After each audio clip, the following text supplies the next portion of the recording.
दोस्तों आज हम बात करेंगे एक आईएएस अधिकारी के एक्स्ट्रा इनकम के बारे में और आपको बताएंगे कि एक आईएएस अधिकारी एक्स्ट्रा इनकम बना सकता है।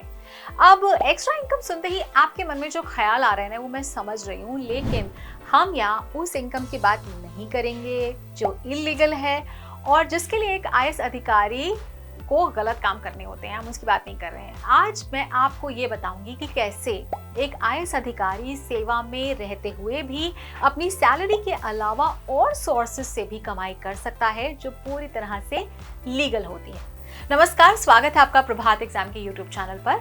ये एक ऐसा प्लेटफॉर्म है जहां आपको मिलती हैं सभी कम्पिटिटिव एग्जाम से जुड़ी महत्वपूर्ण जानकारियां जो आपको किसी भी एग्जाम में सफल होने में काफी मदद कर सकती हैं। अगर आप हमारे यूट्यूब चैनल पर पहली बार आए हैं तो हमें लाइक और सब्सक्राइब जरूर कर लें और हमारे लेटेस्ट वीडियोज और अपडेट सबसे पहले आप तक पहुंचे इसके लिए बेल आइकॉन को प्रेस करना ना भूलें।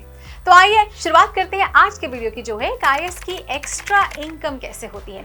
अब जब कोई भी व्यक्ति यूपीएससी की सिविल सेवा परीक्षा क्वालिफाई करता है तो उसे दो में से किसी एक प्रकार की सेवा में नियुक्त किया जाता है। अब ये दो सेवाएं हैं ऑल इंडिया सर्विसेज यानी कि अखिल भारतीय सेवा और सेंट्रल सर्विसेज यानी कि केंद्रीय सेवा। तो अखिल भारतीय सेवा के अंतर्गत आईएएस, आईपीएस और वन सेवा आते हैं और अन्य सभी जो सेवाएं हैं वो केंद्रीय सेवाओं के अंतर्गत आती हैं। अब जब कोई भी एक सेवा में नियुक्त किया जाता है तो उसके लिए रूल्स ऑफ कॉन्डक्ट यानी कि आचरण के नियमों का पालन करना मैंडेटरी हो जाता है। तो वैसे तो इन दोनों प्रकार की जो सेवाएं हैं उसके लिए जो कॉन्डक्ट रूल्स हैं वो अलग अलग डिफाइन किए गए हैं, मगर इनमें कोई बहुत ज़्यादा फर्क नहीं होता है। अब चूंकि आज हम प्रशासनिक सेवा यानी कि आईएएस के बारे में बात कर रहे हैं तो आज हम अपना जो पूरा फोकस है वो ऑल इंडिया सर्विसेज पर ही रखेंगे, ठीक है। तो इन रूल्स के मुताबिक एक आईएएस अधिकारी सेवा में रहते हुए किसी भी ऐसे बिजनेस, प्रोजेक्ट या वेंचर से नहीं जुड़ सकता जिसमें उसे अलग से पैसे मिलते हों।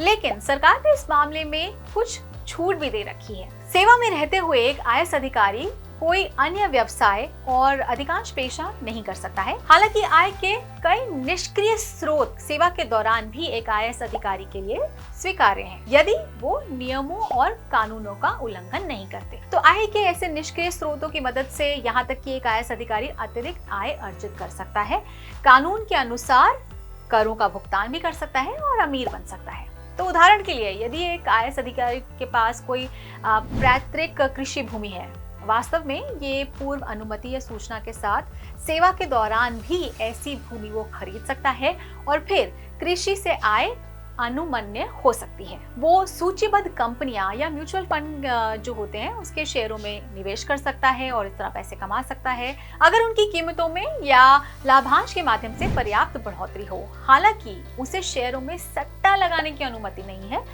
जो मूल रूप से शेयरों की खरीद और बिक्री का मतलब है। तो वो अपनी संपत्ति को किराए पर दे सकता है जैसे कि घर, और इससे कमाई कर सकता है। इनफैक्ट मैंने कुछ अधिकारियों को अपने घर की संपत्ति से अपने वेतन से अधिक कमाते हुए भी देखा है, क्योंकि उनमें से कई का अपने घरों या आवास समितियों के निर्माण के लिए सरकार से प्रमुख इलाकों में जो है जमीन जो होती है उसमें रियायत मिलती है। तो वो साथ ही साथ साहित्यिक, साथ ही वैज्ञानिक और कलात्मक विषयों पर किताबें भी लिख सकते हैं और उनसे भी पैसे कमा सकते हैं। तो वास्तव में कुछ आईएएस अधिकारियों ने इस गतिविधि से इनफैक्ट अच्छी मात्रा में पैसा कमाया भी है। ऐसी और भी कई निष्क्रिय गतिविधियां हैं जिन्हें आईएएस अधिकारियों और समान सेवा के अधिकारियों को नियमों के तहत अनुमति दी जाती है। इसमें अंशकालिक गतिविधियां माना जाता है जो अपने आधिकारिक कर्तव्यों के प्रदर्शन का पूर्वाग्रह नहीं करता है।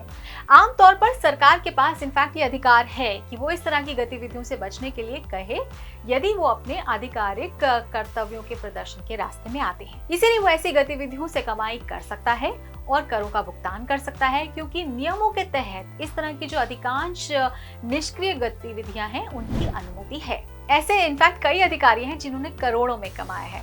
हालांकि जैसे कि मैंने शुरुआत में उल्लेख किया है कि उसे सेवा में रहते हुए किसी नियमित व्यवसाय या पेशों में शामिल होने की अनुमति नहीं दी जा सकती है। तो दोस्तों, अगर आपको हमारा वीडियो पसंद आया हो तो अपने फ्रेंड्स के साथ भी इसे जरूर शेयर कर लें और अगर आपके पास हमारे लिए कोई सवाल है, सजेशन है, आप हमसे कुछ कहना चाहते हैं, पूछना चाहते हैं, शेयर करना चाहते हैं तो कमेंट बॉक्स में लिखकर हमें जरूर बता दें। तो जल्द ही आपसे फिर मुलाकात होगी एक नए टॉपिक पर, एक नए वीडियो के साथ। देखते रहिए प्रभात एग्जाम। नमस्कार।